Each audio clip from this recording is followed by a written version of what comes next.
Hello students, welcome to my new video. इस video में देखने वाले हैं मासिक टेस्ट माह अगस्त 2021 कक्षा 10वीं विषय गणित के पेपर का हम यहाँ पर संपूर्ण देखने वाले हैं। बिल्कुल आपको इसके एक्यूरेट आंसर यहाँ पर दिए जाएंगे। यदि आप इस वीडियो को देखकर पूरा हल कर ले तो आपको 20 में से 20 अंक मिलना बिल्कुल निश्चित है। आपको 20 में से 20 अंक लेने से कोई भी नहीं रोक सकता है। तो आपको वीडियो को जो है समझने के लिए देखना है, समझने लायक आपको देखना है। समझाने वाला हूँ आपको, बिल्कुल अच्छे से तरीके से समझाने वाला हूँ। तो आपको वीडियो को जो है समझने के लिए देखना है कि जो आपको उसके लिखित उत्तर है, लिखित उत्तर मैं आपको प्रोवाइड करा दूंगा और आप कैसे उसका लिखित उत्तर प्राप्त कर सकते हो ये मैं आपको वीडियो के आगे बताऊंगा। तो इसके लिए आपको वीडियो को पूरा देखना है। और आधे सब्जेक्ट का जो सॉल्यूशन के जो लिंक है आपको वीडियो डिस्क्रिप्शन में मिल जाएगी, आप उन्हें भी जाकर यहाँ पर देख सकते हैं। तो आप इस वीडियो के नीचे जो लाइक बटन दिख रहा है उस लाइक के बटन को आप जरूर से ठोक देना। तो चलिए अब हम वीडियो बिना किसी तरीके से शुरू करते हैं। उससे पहले यहाँ पर थोड़ा सा मैं एड लगा देता हूँ। हेलो स्टूडेंट्स, क्या आपको इंग्लिश बोलने में हिचकिचाहट होती है? अपने इंग्लिश इंटरव्यू की तैयारी करना चाहते हो और फराटेदार इंग्लिश बोलना चाहते हो? तो आप सबके लिए है गुड न्यूज।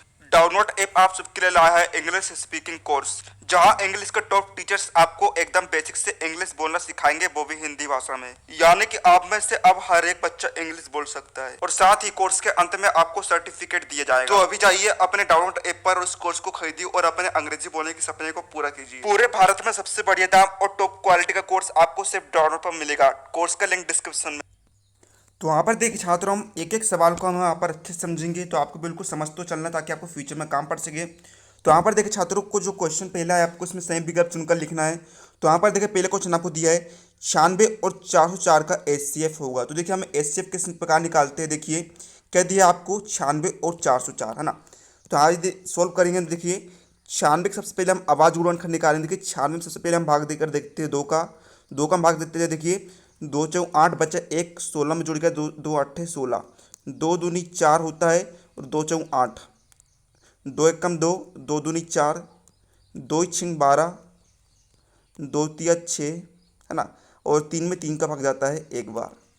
तो देखिए 96 के आवाज गुणनखंड के निकले हैं ना। देखिए 96 के आवाज गुणनखंड निकले आपके पास 2 × 2 × 2 × 2 × 2 × 3, है ना। अब इसी प्रकार हम देखिए 404 का निकालेंगे हम यहाँ पर। तो समझिएगा, देखिए 404 2 से भाग देते तो देखिए 2 दूनी 4 0 0, 2 दूनी 4, फिर 2 से भाग देते हैं 2 × 1 = 2 0, 2 × 1 = 2। अब देखिए इसमें 2 से भाग नहीं जा सकता है, ना ही 3 से भाग जाएगा, है ना। इसमें हम भाग देंगे। अब इसमें किसी संख्या से भाग नहीं जाएगा, इसमें से भाग जाएगा किसका, 51 का भाग जाएगा। 51 का भाग, सॉरी, देखिए 101 में सिर्फ 101 का भाग जाता है, वो भी एक बार। तो देखिए यहाँ पर 404 के आवाज गुणनखंड के निकले हैं 2 × 2 × 101। तो यहाँ पर देखिए छात्रों, हम 96 जो गुणनखंड निकले, देखिए 2 कितने बार आया, 5 बार। तो हम इसे लिख सकते हैं 2 की घात 5 × 3। और यहाँ पर हम 2 बार आए तो हम इसे लिख सकते हैं 2 की घात 2 × 101। तो यहाँ पर देखिए सबसे पहले हम क्या निकालते हैं, सबसे पहले हम निकालते हैं यहाँ पर। तो यहाँ पर देखिए हमें एचसीएफ निकालना था। तो यहाँ पर देखिए एचसीएफ मतलब होता है प्रत्येक ओवेनेट संख्या में सबसे बड़ी सबसे छोटी घात का गुणनफल। तो देखिए यहाँ पर ओवेनेट संख्या है, ओवेनेस्ट है यहाँ पर 2। तो देखिए सब 2 में सबसे छोटी घात क्या है, 2 की घात 2। तो यहाँ पर जाएगा 2 की घात 2, और 2 की घात 2 मतलब कि होता है 4। तो यहाँ पर देखिए इसका आंसर क्या आएगा, इसका आंसर आएगा आपका नंबर बी ऑप्शन 4, है ना। इस प्रकार से हम इसे यहाँ पर सोल्व करेंगे। तो यहाँ पर मैं इसे थोड़ा सा मिटा देता हूँ, फिर हम बढ़ते हैं अगले सवाल की तरफ। तो देखिए अगला सवाल आपको दिया गया है क्या, यदि A1/A2 बराबर से होता है B1/B2 बराबर C1/C2, तो समीकरण निकाय A1x plus B1y plus C1 बराबर से 0 तथा A2x plus B2y plus C2 बराबर 0 का क्या होगा। तो देखिए यदि A1/A2 बराबर B1/B2 हो, यानी कि A1/A2 का मान B1/B2 के बराबर हो, लेकिन इन दोनों के मान यदि C1/C2 के बराबर ना हो, तो ये जो समीकरण होता है उसका कोई भी हल नहीं होता है। तो इसका नंबर बी का ऑप्शन यहाँ पर करेक्ट हो जाएगा, है ना। नंबर बी का ऑप्शन यहाँ पर करेक्ट हो जाएगा। इसके बाद देखिए हम बढ़ते हैं अपने अगले सवाल की तरफ। देखिए यदि द्विघात बहुपद ax² plus bx plus c के शून्यक अल्फा और बीटा हो, तो अल्फा प्लस बीटा का मान होगा। देखिए अल्फा प्लस बीटा मतलब कि होता है शून्यकों का योग, है ना। शून्यकों का योग अल्फा प्लस बीटा बराबर से होता है माइनस बी बटे ए, और गुणा अल्फा इंटू बीटा बराबर से होता है सी बटे ए। तो देखिए यहाँ पर पूछ रहा है अल्फा प्लस बीटा, लेकिन इसने सवाल में, है ना, ऑप्शन में यहाँ पर माइनस बी बटे ए कहीं भी नहीं दिया है। तो इसका ऑप्शन आना चाहिए, इसका ऑप्शन यहाँ पर आना चाहिए क्या, सी बटे ए आना चाहिए, क्योंकि हो सकता है इसके सवाल में मिस्टेक हो, प्लस की जगह यहाँ पर इंटू आ जाए। तो यहाँ पर देखिए नंबर एक ऑप्शन यहाँ पर करेक्ट हो जाएगा। फिर भी यदि कोई भी, है ना, कोई दूसरा सोल्यूशन आता है तो आप हमारी वेबसाइट पर पहुंचकर आप इसे प्राप्त कर सकते हैं ना, लिखित उत्तर आप प्राप्त कर सकते हैं। तो आपको लिखित उत्तर इसके किस प्रकार प्राप्त करना है मैं आपको अभी आगे बता दूंगा। चलिए अब हम बढ़ते हैं आगे। तो देखिए चौथा क्वेश्चन आपको दिया है गया है कि क्या दिया गया है, द्विघात समीकरण में x square plus b x plus c बराबर जीरो का विविक्त कर होगा। तो देखिए विविक्त कर का सूत्र क्या होता है, डी स्क्वायर बराबर से बी स्क्वायर माइनस फोर ए सी, ये इसका सूत्र होता है। तो देखिए इसका जो नंबर एक ऑप्शन है वह यहाँ पर करेक्ट हो जाएगा, है ना। अब हम बढ़ते हैं प्रश्न क्रमांक 2 की तरफ, रिक्त स्थानों की पूर्ति कीजिए। तो देखिए नंबर एक में आपको दिया है एक परिमेय संख्या और एक अपरिमेय संख्या का अंतर क्या होता है। तो देखिए एक परिमेय और एक अपरिमेय संख्या का अंतर हमेशा एक अपरिमेय संख्या ही होती है ना। समझ भी लेते हैं। तो देखिए परिमेय संख्या हम किसे कहते हैं, जिसे हम पी बटे क्यू यानी कि अंश बटे हर के रूप में व्यक्त कर सके, जैसे कि यहाँ पर लिखा है 2/4, है ना। और अपरिमेय संख्या का अंतर, अपरिमेय संख्या यानी कि जिसे हम पी बटे क्यू के रूप में व्यक्त न कर सके, यानी कि अंश बटे हर के रूप में व्यक्त न कर सके, तो यहाँ पर हम एक अपरिमेय संख्या लेते हैं 2। यदि हम इसे घटाए तो देखिए बटे में 4 आएगा, यहाँ पर 2 ऋण, बटे में 1 है, 4 में 1 हो जाता है, 4/4 का गुण होगा ऊपर के 2 से कितना आएगा, यहाँ पर आएगा 8। तो देखिए हम इसे हल करेंगे तो देखिए यहाँ पर ऋण 6/4 आ जाएगा। तो देखिए यहाँ पर देखिए क्या हो जाएगा, यहाँ पर 2 दूनी 4 ऋण 3। तो देखिए यहाँ पर जो ऋण 3/2 आपके पास प्राप्त हुआ है, ऋण 3/2 क्या है, अपरिमेय संख्या है। मतलब कि परिमेय संख्या और अपरिमेय संख्या का अंतर क्या होता है, हमेशा एक अपरिमेय संख्या ही होता है। तो इस प्रकार से यहाँ पर खाली स्थान आप फिल कर देंगे, समझते चलना है आपको। दूसरा दिया है हमें समीकरण x ऋण 2y बराबर 0 और 3x धन 4y ऋण 20 बराबर 0 द्वारा निरूपित संख्याएं एक दूसरे को क्या करती है, प्रतिच्छेद करती है। ये थोड़ा लंबा सवाल हो जाएगा, इसलिए है ना, यदि आप कहेंगे तो कमेंट कर दीजिएगा, हम इसको आपको डिटेल में समझा देंगे। तीसरा आपको दिया है दो बहुपदों का गुणनफल एक, है ना, हमेशा क्या होता है, बहुपद ही होता है ना। जैसे कोई दो बहुपद है ना, दो बहुपद है, जैसे दो बहुपद है, इन दोनों के यदि हम गुणा करेंगे तो हमें से क्या आएगा, एक बहुपद ही आएगा, है ना। 2x भी एक बहुपद है, 5x भी एक बहुपद है, और 10x एक का वर्ग भी एक बहुपद है। यदि मैंने इस दोनों को गुणा करे तो क्या आएगा, एक बहुपद ही आएगा, है ना। मतलब कि दो बहुपदों का गुणनफल हमें से एक बहुपद ही होता है। यदि द्विघात समीकरण x square plus b x plus c बराबर 0 का विविक्त कर शून्य है तो समीकरण के मूल क्या होते हैं। देखिए समीकरण के मूल सिंपल सा है, अल्फा और बीटा ही होते हैं। तो यहाँ पर खाली स्थान क्या करेंगे, अल्फा और बीटा।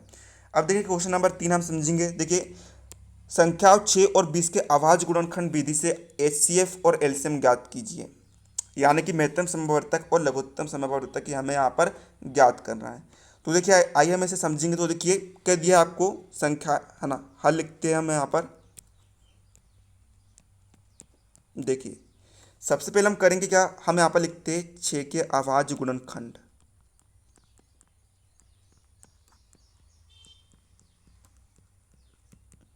और 20 के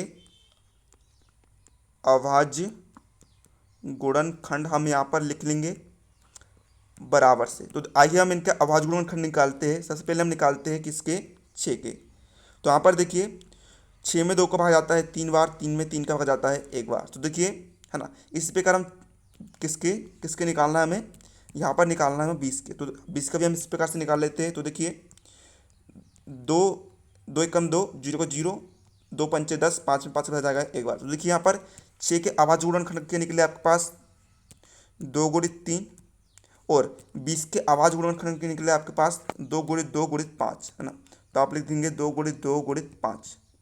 तो आइए हम इसका एचसीएफ निकालते हैं। तो देखिए छात्रों, एचसीएफ निकालने के करते क्या है हम, देखिए एचसीएफ मतलब कि प्रत्येक ओवेनेस्ट संख्याओं में सबसे छोटी घात का गुणनफल।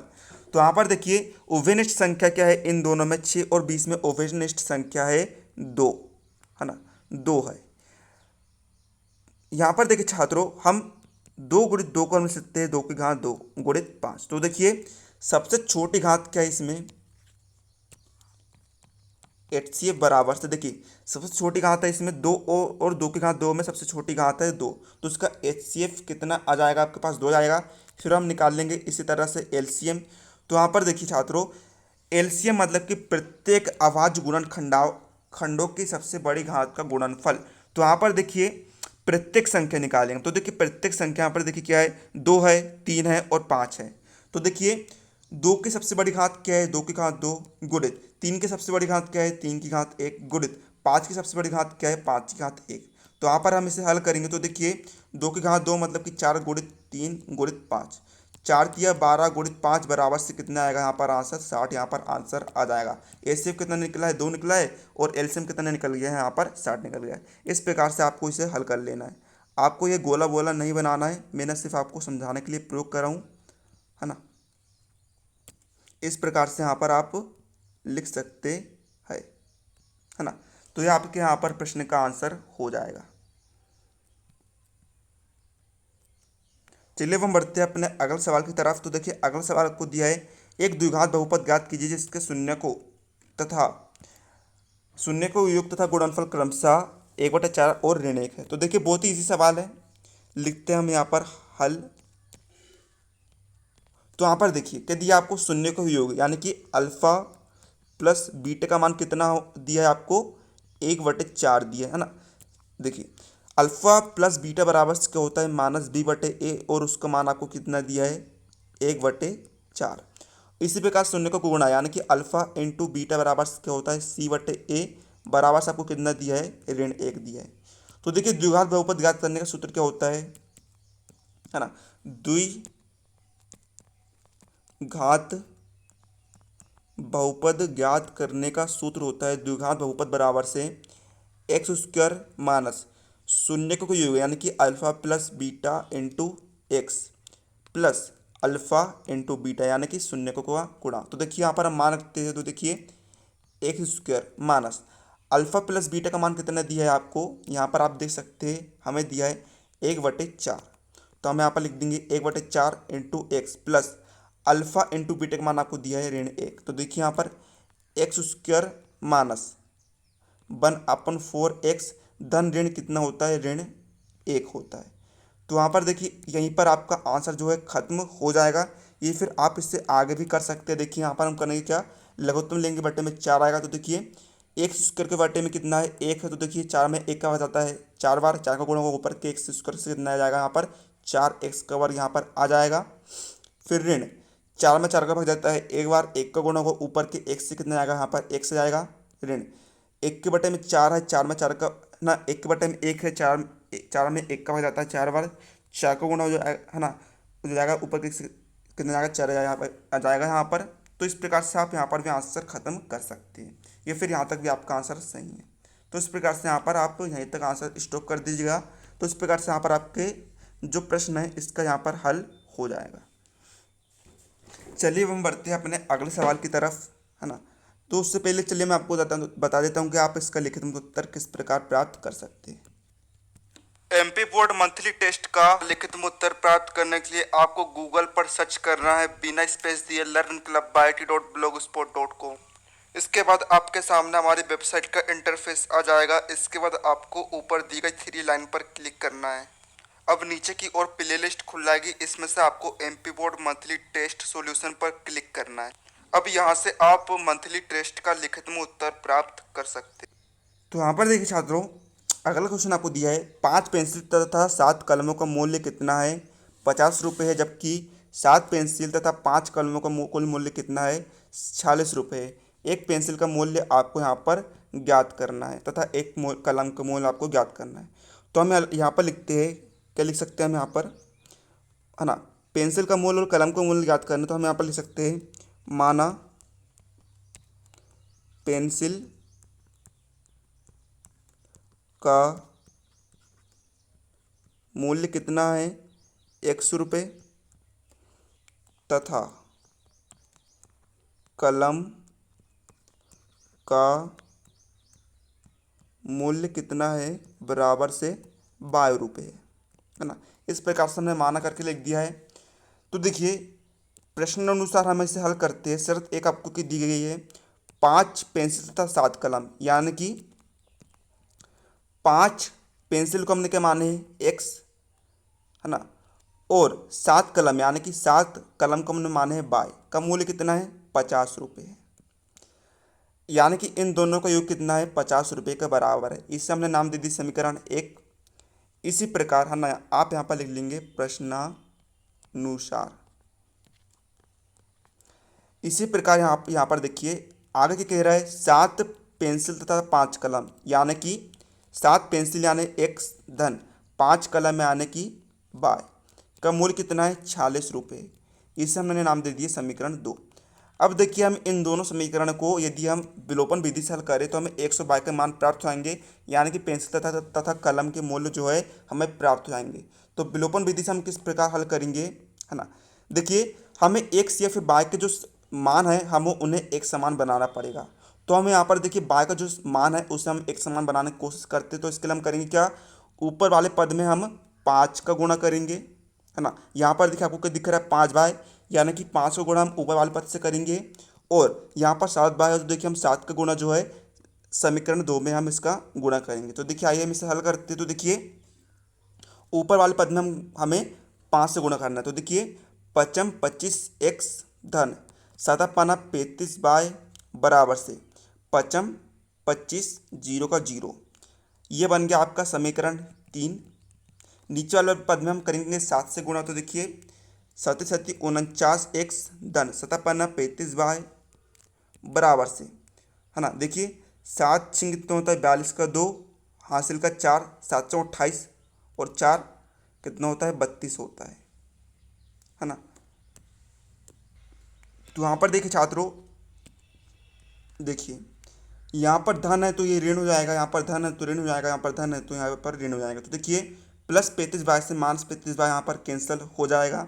यहाँ पर देखिए ऋण 49 एक्स में से हम 25 एक्स को हटाएंगे तो कितना आएगा, वे आएगा ऋण का 24 एक्स बराबर से है ना। 9 में से 5 गया 4, 4 में से 2 बचा 2।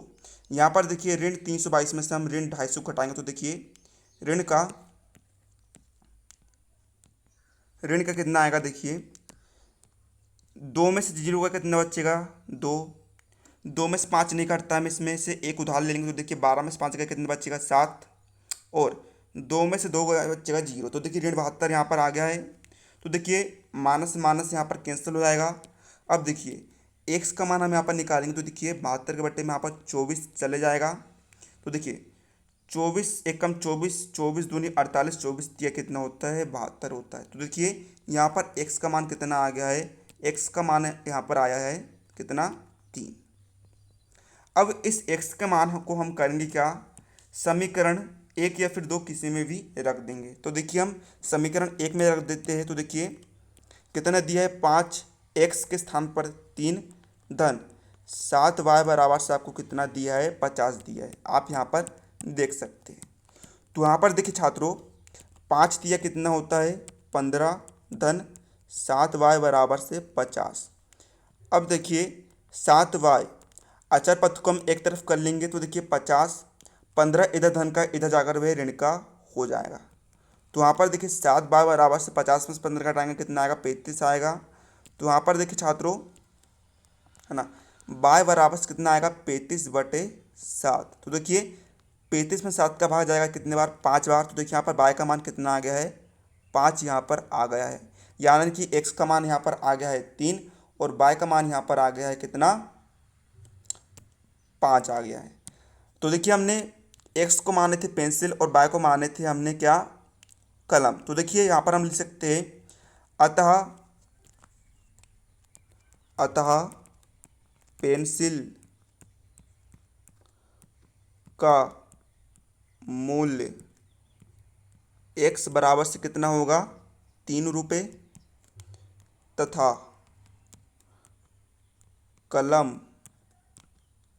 का मूल्य बाय बराबर से कितना होगा 5 रुपये यहाँ पर हो जाएगा। इस प्रकार से हमने यहाँ पर ये वाले सवाल को भी हल कर लिया है। इस प्रकार से आपको सवाल को हल करना है। आप यहाँ पर इसकी शॉट लेकर यहाँ पर आंसर भी लिख सकते हैं। चलिए हम बढ़ते हैं अपने अगले सवाल की तरफ। तो देखिए जो आखिरी क्वेश्चन आपको दिया गया है कि समीकरण x ऋण 1/x बराबर 3 है ना के मूल आपको ज्ञात करना है। मूल यानी कि आपको x के मान यहाँ पर आपको ज्ञात करना है। x है ना, दो मूल होते हैं, दो मूल आपको प्राप्त होंगे। तो देखिए क्या आइए हम इसे हल करते हैं। हम यहाँ पर लिखते हैं हल। तो यहाँ पर देखिए आपको क्या दिया है, x ऋण 1/x बराबर से आपको दिया है 3।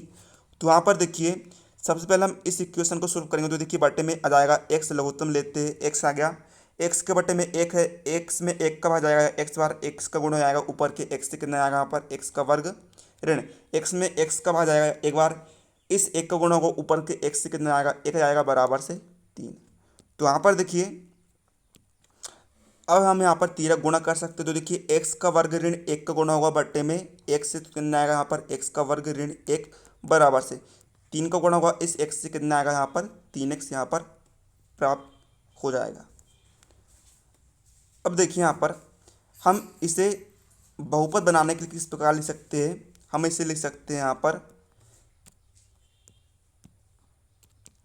x का वर्ग 3x का पक्षांतर कर लेंगे हम, बाएं तरफ की जाएगा ऋण 3x ऋण 1 के बराबर में हो जाएगा 0। तो यहाँ पर देखिए हमें यहाँ पर बहुपद प्राप्त हो गया। अब हम इससे मूल प्राप्त करेंगे। देखिए ये जो इक्वेशन है गुणनखंड विधि से हल नहीं हो सकता है, इसे हम है ना पूर्ण वर्ग विधि से हम इसे हल करेंगे। तो देखिए क्या होता है, उसका फॉर्मूला होता है x बराबर से माइनस, देखिए ये सब उससे पहले हम करेंगे क्या, इसकी तुलना करेंगे। इसकी तुलना हम करेंगे तो देखिए यहाँ पर a का मान आ जाएगा, देखिए x का गुणांक कितना है, यहाँ पर x का गुणांक है 1, b का मान हमें प्राप्त हो जाएगा यहाँ पर ऋण 3, यहाँ पर x का गुणांक कितना है ऋण 3, और c का मान कितना है ऋण 1 है ना। यहाँ पर देखिए x का गुणांक है 1, x का गुणांक है 3 और ऋण 1 है यहाँ पर, है ना। इस प्रकार से आप इसे समझ सकते हैं। अब हम फॉर्मूला लगाएंगे, क्या होता है फॉर्मूला, x बराबर से ऋण b प्लस माइनस करने में b का वर्ग माइनस 4ac बटे 2f फॉर्मूला होता है।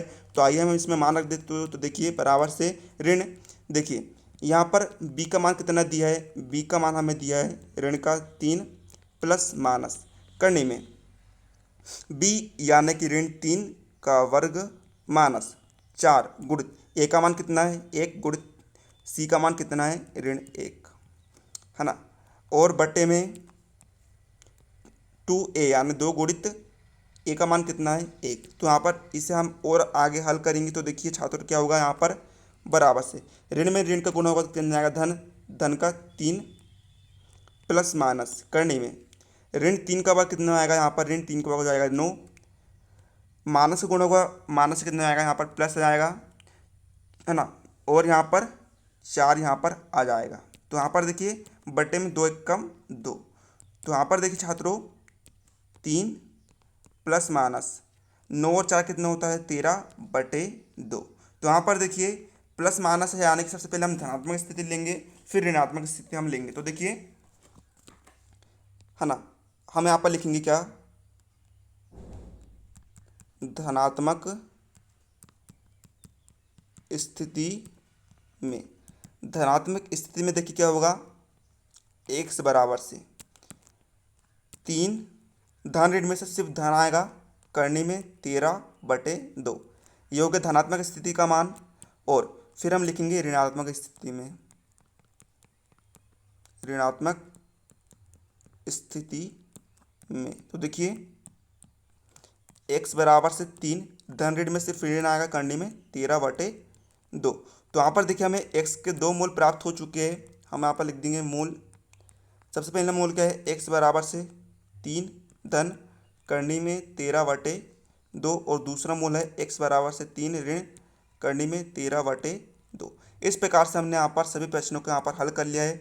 उम्मीद है आपको वीडियो हेल्पफुल हो तो वीडियो को लाइक कर दीजिएगा, साथ ही चैनल पर नया चैनल सब्सक्राइब कर लीजिएगा। मिलते हैं अगले किसी नए वीडियो, तब तक के लिए जय हिंद जय भारत।